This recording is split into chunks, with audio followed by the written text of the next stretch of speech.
This video was brought to you by Henson. On Sunday, Serbia went to the polls for its third parliamentary election in just 4 years. These snap elections were called by incumbent President Aleksandar Vucic in November and were framed as a referendum on his presidency, despite his resigning as party leader last month. In good news for Vucic, provisional results suggest his Serbian Progressive Party both won nationally and held on in the local elections in Belgrade, although the opposition is currently disputing the results. So, in this video, we're going to look at why Vucic called the elections, the results, and what another Vucic victory means for Serbia. Before we start, if you haven't already, please consider subscribing and ringing the bell to stay in the loop and be notified when we release new videos. So, before we get into the results, let's start with a bit of context. Serbia basically has two sets of national elections, presidential and parliamentary.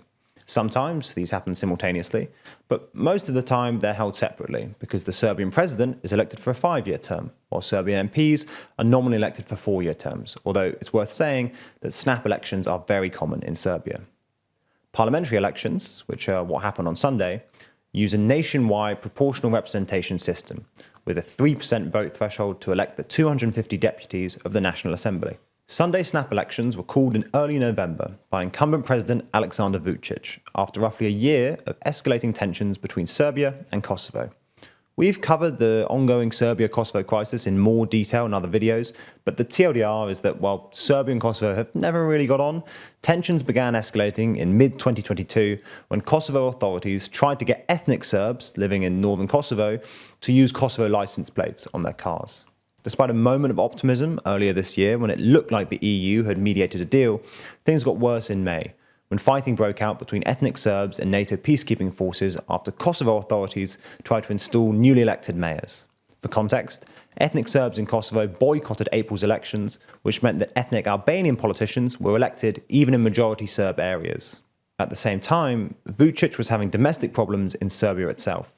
Serbia is also dealing with high inflation, which reached 8% in November, and in May, there were two unprecedented mass shootings, one in a school in Belgrade and one a day later in eastern Serbia. These triggered massive protests, which quickly spiraled out into a wider anti-government movement demanding media freedom, a ban on tabloid media, and the dismissal of certain government officials, including the head of Serbia's state security agency, Aleksandar Vulin, who resigned in November after being hit by American sanctions. The protests, now known as the Serbia Against Violence protests, were supported by various anti-Vucic opposition groups from both the left and the right, and continued intermittently until December. It was in this context that Vucic called for snap elections, Serbia's third in the past 4 years. In addition, the government also called snap local elections in 65 cities and municipalities, including, most notably, in the capital Belgrade. Broadly speaking, there were 3 groups contesting the elections. First, we have the incumbent coalition, led by the Serbian Progressive Party, or SNS, which is in turn fronted by President Aleksandar Vucic. Vucic and the SNS have dominated Serbian politics since coming to power in 2012, when Vucic split from the Nationalist Radical Party. While Vucic actually stepped down as SNS party leader last month after the protests, he's still been the face of the SNS campaign, and the campaign is essentially seen as a proxy vote for his presidency. Vucic and the SNS are often described as populist, and Freedom House describes Serbia's politics as only partly free, due to the SNS's unjust control over Serbian media and the state apparatus. Unlike many other Eastern European populist parties, however, the SNS is nominally in favour of EU accession, but as the EU integration process has stalled, the SNS has increasingly foregrounded non-European actors, praising Russia and China, for example, as reliable partners. The SNS campaign focused on wage increases, infrastructure investments, and improving women's health services. Second, we have the main anti-Vucic opposition bloc, an ideologically diverse 15-party coalition called Serbia Against Violence, formed out of the mass protests earlier this year. While the coalition is generally more left-leaning than SNS, it includes conservative groups and focuses mostly on rooting out corruption and accelerating EU integration.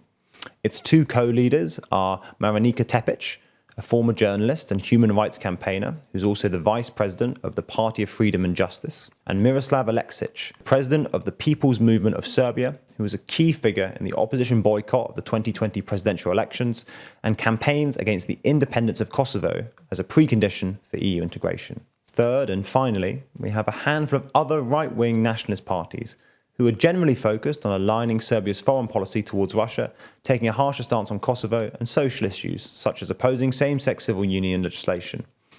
Despite having relatively similar policy platforms, these groups failed to agree on an electoral coalition, which has apparently hurt their chances at this election. Polling before the election suggested the main opposition bloc, Serbia Against Violence, was unlikely to win nationally, which is why they focused their efforts around the capital Belgrade.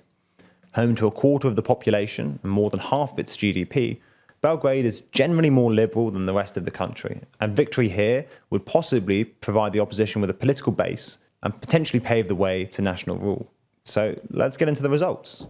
At the national level, the SNS emerged victorious, winning 46.6% of the vote and a 129-seat majority in parliament.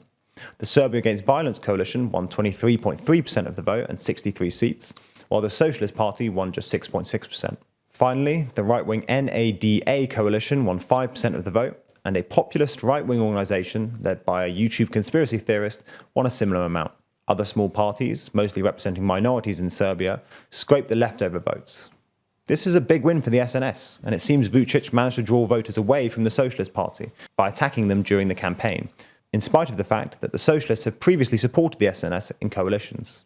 Despite lagging well behind the SNS, the Serbia Against Violence coalition had an all-right night, and it seems their decision to run as a coalition has paid off, given that collectively they've never previously achieved more than 20% of the vote. In Belgrade, exit polls suggest that the SNS are on track to narrowly beat the opposition, but the Serbia Against Violence coalition dispute these results.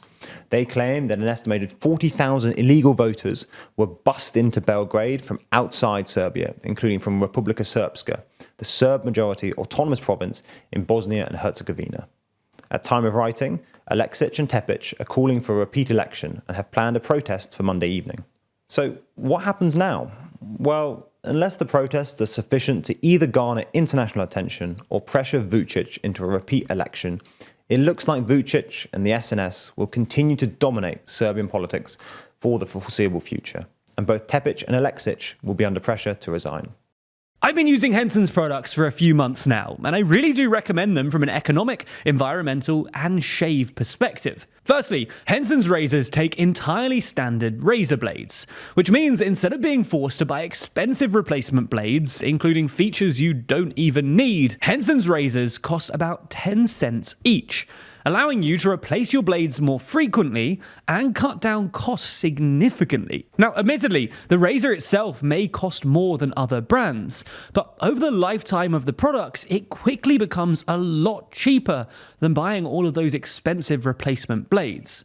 This razor model is also better for the environment, with the Henson AL13 and all of its packaging being entirely plastic-free. Plus, unlike those expensive multi-blade upsells that other companies will push, even the blades themselves are plastic-free, helping to cut down on the over 2 billion disposable razors that are thrown away every year in the US alone. Finally, Henson's beautiful razors are precision engineered by an aerospace machine company who previously built parts for the Mars rover and the ISS, which means incredibly tight tolerances, high standards, and superb precision. And all of this combined means that while a single razor blade might sound scary, I've found it far easier to use than other comparable products, with a precise shave plane of about 0.0013 inches, offering a safe and perfect shave, while also minimizing the risk of ingrown hairs and irritation. So if you too want to try out Henson, then you can get 100 free blades with your purchase by clicking the link in the description, adding the razor and the blades to your basket,